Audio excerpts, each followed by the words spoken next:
5月7號第3日嘅凌晨，一樣啦，擘大對眼去度過成個關燈嘅時間，人人閉眼，我就開眼。去到呢一個凌晨0點49分，我部手機嘅電量呢，就第二次去到20%啦，因為我可能用得多咗。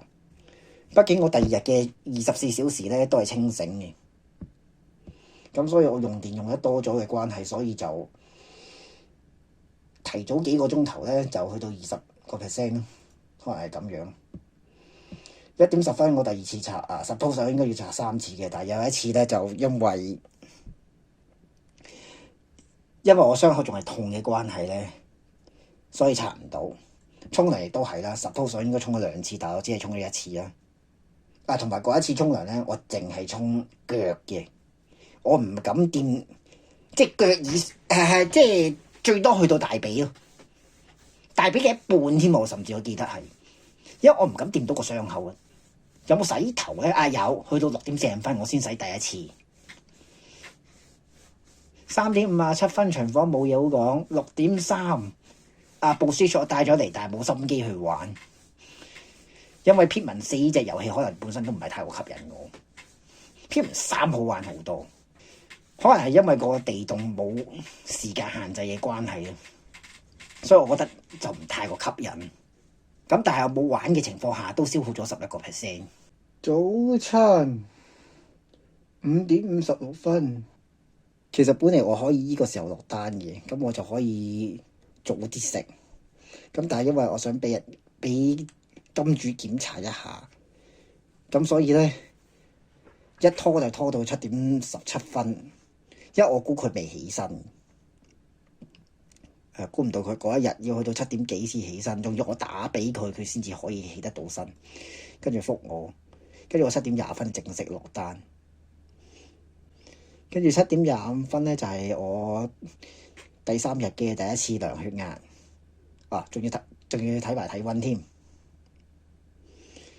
跟住呢個時候佢先至同我講話 WiFi 嘅事情，因為一開始我第一日嘅時候入去個病床嘅時候，有個護士同我講話點樣去登入個 WiFi 嘅，咁當時我冇在意係咩意思啦。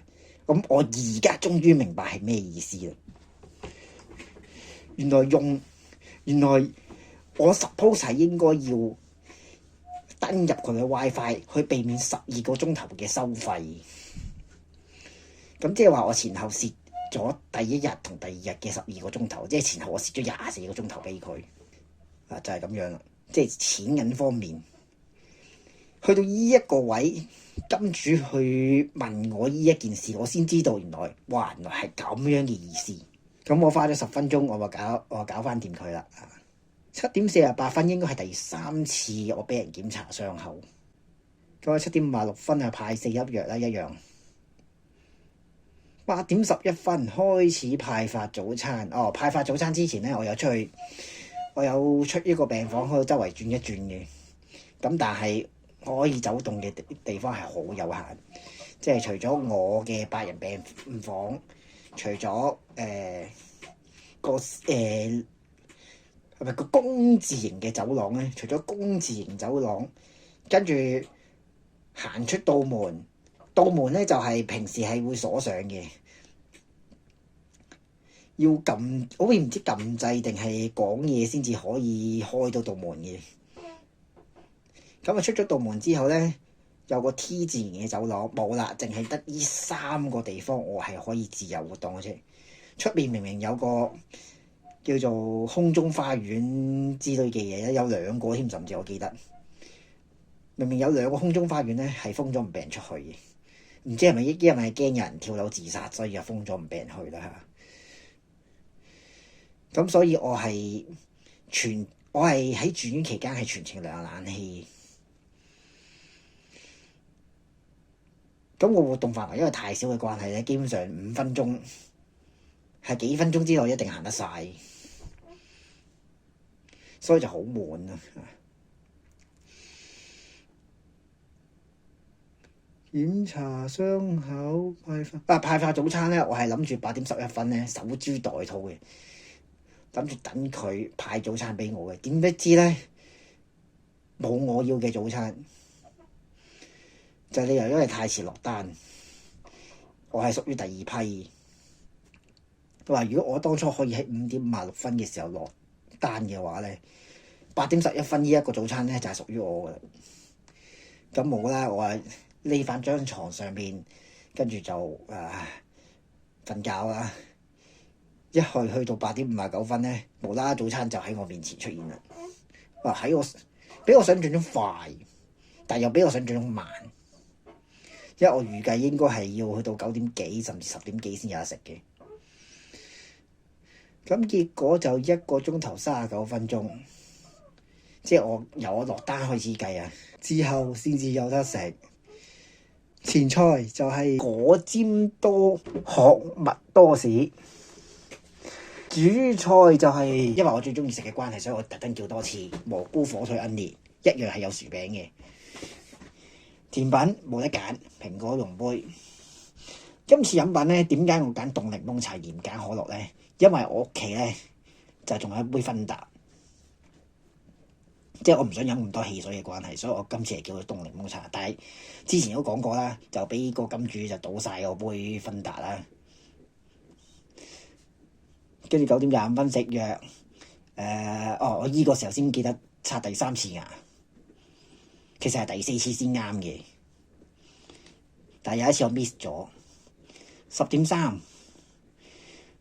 金主同我講話，如果見到出院紙咧，就要通知佢。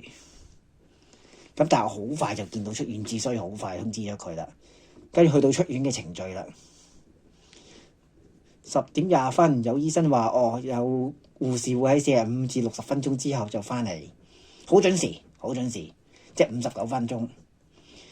10:40咧就係最後一次量血壓啦。咁我同個女護士咧就講話，你最後一次量血壓啦。跟住佢亦都話，佢收工㗎啦，即係量埋呢次血壓就佢收工啦。有少少唔捨得嘅感覺咯。第二步就係出院費，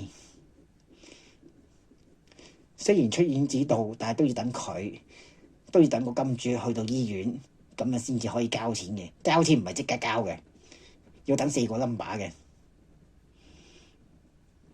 所以咧，淨係交錢呢一個步驟咧，都花咗成半個鐘。咁去到12:19就出院，冇啦。出院嘅時候咧，就佢俾咗一大紮藥我，消炎藥啊、止痛藥啊，同埋有一塊大嘅膠布，即係第3塊布咧，就攞嚟以備不時之需，但係都最後都係唔需要嘅。跟住仲有一大紮文件啦。咁啊，俾咗我之後咧，就真係正式出院啦。我逐個職員，我逐個職員係對住佢講拜拜咯，就係咁樣。唔知有冇數漏啦，即係我見到嘅都同佢講拜拜啦。好唔捨得對方啊，就係咁樣。咁啊，落到地下冇經過咖啡店，直接坐的士就翻屋企嘅，飛的翻屋企。好，5月第3日就講完啦。下一集就講之後嘅事啦，即係後話啦。